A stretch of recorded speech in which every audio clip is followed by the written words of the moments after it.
ओम नमः शिवाय। जय करीला धाम। माता जानकी की कृपा आप पर सदैव बनी रहे। भक्तों, आज का जो वीडियो लेकर हम आए हैं यह बहुत ही रोचक और ज्ञानवर्धक है। यह कथा से हमारे मन में सुनने की जिज्ञासा बढ़ जाती है। आखिर श्री हरि विष्णु ने स्त्री का अवतार लेकर देवादिदेव महादेव के अंश को गर्भ में धारण क्यों किया था? स्त्री बने विष्णु और भोलेनाथ को पुत्र उत्पन्न क्यों करना पड़ा? वह पुत्र कौन था? क्या वह आज भी पूजा जाता है? यह सब जानने के लिए वीडियो को अंत तक देखिए। भोलेनाथ और विष्णु जी का एक बेटा था। यह बात सुनने में बहुत अजीब लग रही होगी, लेकिन यह बात बिल्कुल सच है। अब आप सोच रहे होंगे कि कौन था वह, क्या नाम था उसका। ऐसे कई सवाल आपके मन में उठ रहे होंगे, तो चलिए जानते हैं इसके बारे में। मित्रों, बहुत समय पहले की बात है। देव ऋषि नारद कैलाश पर्वत पर गए, जहां महादेव और देवी पार्वती बैठी हुई थीं। नारद जी ने वहां जाकर श्री हरि के मोहिनी अवतार की इतनी तारीफ कर दी कि भोलेनाथ और देवी उमा उन्हें देखने के लिए इच्छुक हो गईं। जिसके बाद सभी नारायण के लोग बैकुंठ पहुँचे और उनसे शिवजी कहने लगे, नारायण, आप एक बार अपना मोहिनी रूप हमें दिखाइए। शिवजी की बात सुनते ही विष्णु जी ने अपना मोहिनी रूप लिया। उनका वह रूप इतना सुंदर था कि भोलेनाथ भी उन पर मोहित हो गए और देवी मोहिनी के पीछे पीछे भागने लगे। वहीं पर महिषासुर नाम का एक राक्षस था, जो अपनी शक्ति और ताकत से दुनिया पर राज करता था। उसे अपनी शक्तियों पर बड़ा घमंड था, जिसकी वजह से वो आम लोगों के साथ साथ ऋषियों और मुनियों को भी परेशान किया करता था। जब ऋषि मुनि उसका कुछ नहीं कर सके तो उसने देवताओं को भी परेशान करना शुरू कर दिया।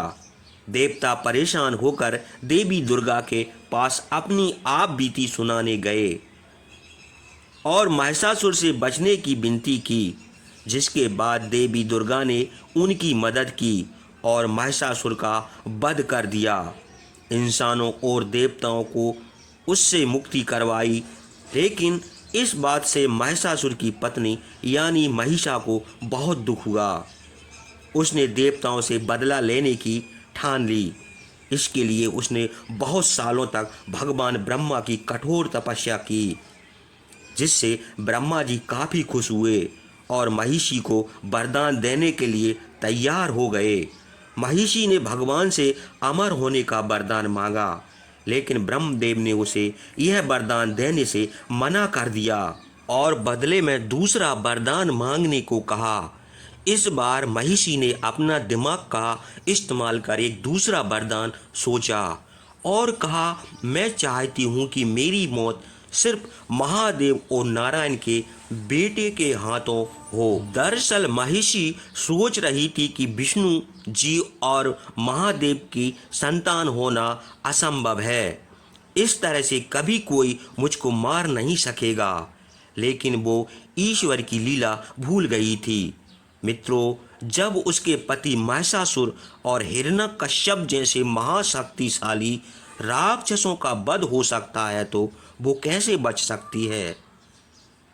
खैर, वरदान पाने के बाद महिषी देवताओं पर हमला करके उनको परेशान करने लगी।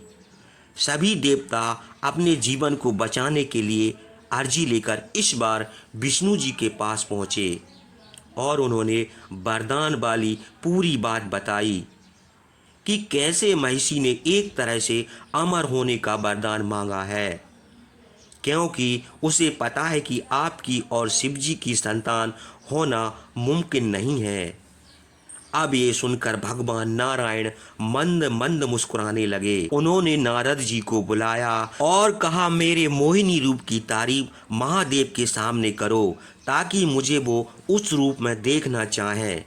जिसके बाद नारद मुनि कैलाश पर्वत पर गए और शिव जी से वो सब कहा फिर इधर भोलेनाथ मोहिनी के रूप पर इतना आकर्षित हो चुके थे कि उनके पीछे पीछे भागने लगे और भागते भागते उनका वीर्य निकल गया, जिससे वह एक बेटा पैदा हो गया, जिनको आज हम लोग भगवान अयप्पा के नाम से जानते हैं। मित्रों, यही वो बेटे हैं जिनके अंदर विष्णु जी और भगवान शिव दोनों का ही अंश है, जिनकी वजह से उनके अंदर दोनों की शक्तियाँ भी हैं। अयप्पा के पैदा होने के बाद देवी मोहिनी ने भोलेनाथ से पूछा, भगवान हमारे इस बेटे का पालन पोषण कौन करेगा? जिस पर महादेव ने कहा, मेरा एक बहुत बड़ा भक्त है, उसकी कोई संतान नहीं है, इसलिए वो इस बालक का पालन पोषण करेगा। इसके बाद मोहिनी उस बालक को स्वर्ण कंठिका पहनाकर उन्हें पंपा नदी के किनारे छोड़ दिया। इधर दक्षिण के केरल में एक राजा का नाम चंद्रशेखर था। वह बहुत दुखी रहता था क्योंकि उनके कोई संतान नहीं थी। तभी एक दिन उनकी पत्नी ने कहा, राजन चलिए हम दोनों महादेव की पूजा करते हैं, शायद हमारी ये इच्छा पूरी हो जाए। जिसके बाद दोनों ने भोलेनाथ की पूजा खुश होकर की। शिव जी ने उन्हें दर्शन दिए और बोले, तुम्हारी जो भी इच्छा है वो जरूर पूरी होगी। फिर कुछ समय बाद राजा चंद्रशेखर शिकार करने निकले। शिकार करते करते उसी पंपा नदी के किनारे पहुँचे जहाँ देवी मोहिनी ने उस बालक को छोड़ा था। उस बालक को वहाँ देखते ही वह बहुत खुश हुए, क्योंकि बच्चे को पाने की उनकी इच्छा पूरी जो हुई। वहीं पर एक ऋषि आए। तब राजा ने उनसे पूछा, हे ऋषिवर, आप ही बताइए किसका बालक है यह? किसने इसे इस नदी के पास छोड़ा है? जिसके जवाब में ऋषि ने कहा, जब यह बालक 12 साल का हो जाएगा तब आपको सारे सवालों के जवाब मिल जाएंगे। राजा ने ऋषि से पूछा, अच्छा यह बता दीजिए कि मैं इसे क्या कहकर पुकारूं? तब ऋषि ने कहा, बालक ने एक माला पहन रखी है, इसलिए आप इसे मणिकंदन कहकर बुलाइए। जिसके बाद से ही वो बच्चे को लेकर वहाँ से महल में आ गए। महल में उस बच्चे को देखकर रानी बहुत खुश हुई, क्योंकि उन्हें लग रहा था कि अब उन्हें माता कहने वाला कोई आ गया है। लेकिन महल में जो दीवान था उस बच्चे के आने से बिल्कुल खुश नहीं था।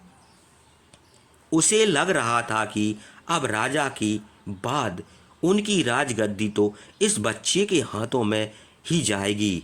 वैसे ही करते हुए मणिकंदन का जीवन गुजरने लगा। अब राजा अपने बेटे मणिकंदन के 12 साल के होने का इंतजार करने लगे। राजा बहुत ही उत्सुक थे कि असलियत में उनका बेटा कौन है, और इधर महल का दीवान भी परेशान था कि इस बालक के रहते हुए उसको कभी यह पूरा राजपाट नहीं मिल पाएगा। बता दें कि जिस दिन मणिकंदन 12 साल का होने वाला था, उसी दिन रानी ने एक और बेटे को जन्म दिया। नए बच्चे की खबर सुनते ही दीवान के मन में सुझाव आया और वो तुरंत रानी के पास गया। फिर बोला, रानी अब तो मणिकंदन जल्द ही 12 साल के हो जाएंगे, फिर महाराज उनका राज्याभिषेक कर देंगे। ऐसे में आपके अपने बेटे का क्या होगा? तब रानी बोली, दीवान इसमें मैं क्या कर सकती हूँ? जिस पर दीवान बोला, मैं जैसा बोलता हूँ आप वैसा ही करिएगा। दीवान की बात को मानते हुए रानी ने हामी भर दी। फिर दीवान ने बोला, आप बस सिर दर्द का बहाना करिए रानी, बाकी मैं सब संभाल लूँगा।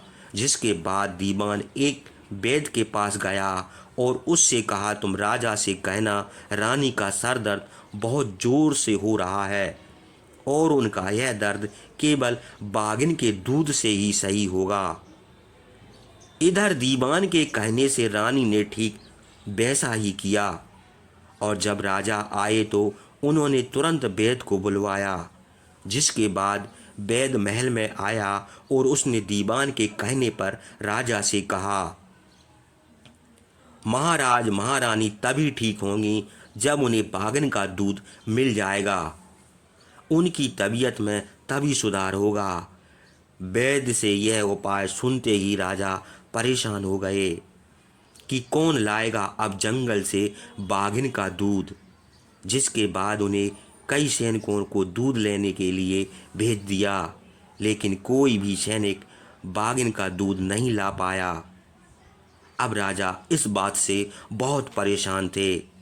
अपने पिता को इतना परेशान देख मणिकंदन ने कहा, पिताजी मैं जाऊंगा बाघिन का दूध लेने।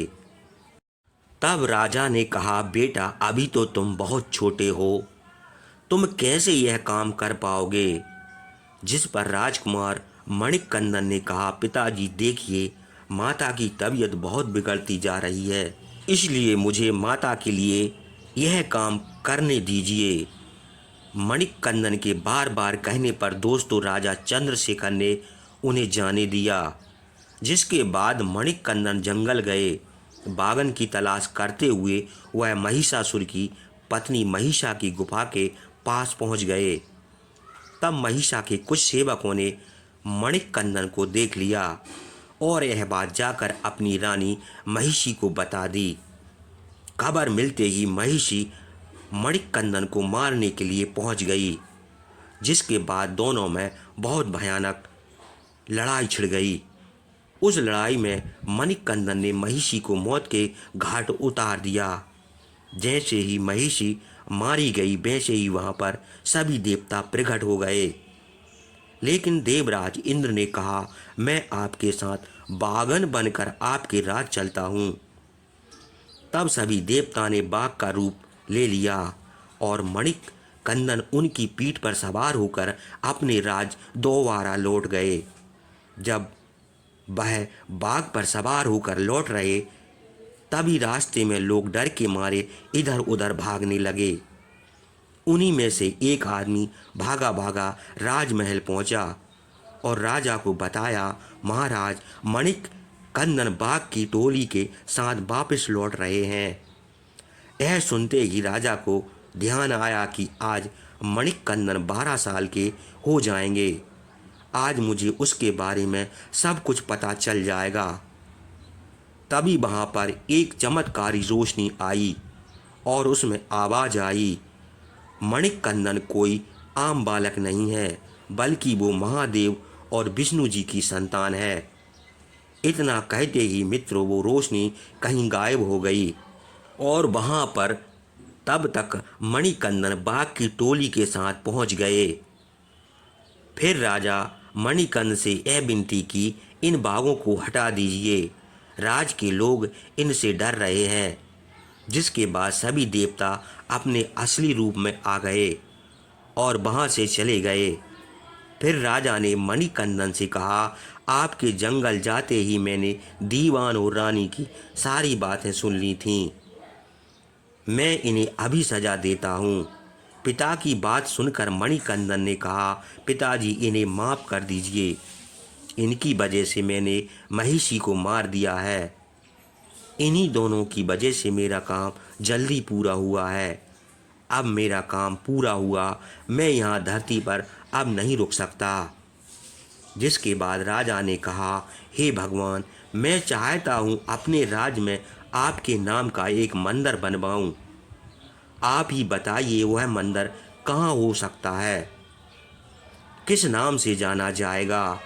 मणिकंदन ने कहा, राजन मैं आपके इस भाव से बहुत खुश हूँ। आप मेरे इस तीर को देखिए, यह जहाँ पर गिरेगा उसी जगह पर आप मंदिर बनवा लीजिए और मंदिर के गर्भगृह तक पहुँचने के लिए 18 सीढ़ियों को भी बनवाइए। उसके बाद भगवान ने तीर छोड़ा और गायब हो गए। वह तीर दक्षिण में सबरीमला के पर्वत पर जा गिरा। उस तीर का पीछा करते हुए राजा पहाड़ों के पास चढ़ गए और तीर के पास पहुंचकर सोचने लगे मंदिर किस तरह से बनवाया जाए। यह सोचते हुए उन्होंने भगवान विश्वकर्मा को याद किया और उनकी देखरेख में मंदिर बनवाया। उन्होंने गर्भगृह तक पहुंचने के लिए 18 सीढ़ियां भी बनवाईं, क्योंकि कहा जाता है मित्रों कि भगवान अयप्पा 18 शास्त्रों के ज्ञाता थे और यह 18 सीढ़ियां उन्हीं का प्रतीक है। कहते हैं मंदिर की पहली 5 सीढ़ियां आदमी की 5 इंद्रियों की तरफ संकेत करती हैं। अगली 8 सीढ़ी मनुष्य के भाव को दर्शाती हुई, अगली 2 सीढ़ियां मानव के गुणों को और आखिरी 3 सीढ़ियां ज्ञान और अज्ञानता की सीढ़ियां मानी जाती हैं। बता दें कि यह मंदिर 18 पहाड़ियों के बीच में भी बना हुआ है। यह जब मंदिर बनकर तैयार हो गया तब राजा सोच में पड़ गए कि यहाँ भगवान कैसे मूर्ति स्थापित होगी। इसके बाद भगवान विष्णु ने परशुराम को बुलवाया और राजा चंद्रशेखर के पास भेजा ताकि उनकी मदद हो सके। भगवान परशुराम ने राजा को बताया कि मैंने भगवान अयप्पा की मूर्ति बना रखी है और आज मकर संक्रांति के मौके पर उसे स्थापित करना ही सही होगा। जिसके बाद ऐसा ही हुआ। कहते हैं मित्रों, इस मंदिर में औरतों का जाना मना है क्योंकि भगवान अयप्पा ब्रह्मचारी थे। भगवान के दर्शन करने सैकड़ों की तादाद में यहाँ पर भक्त दूर दूर से आते हैं।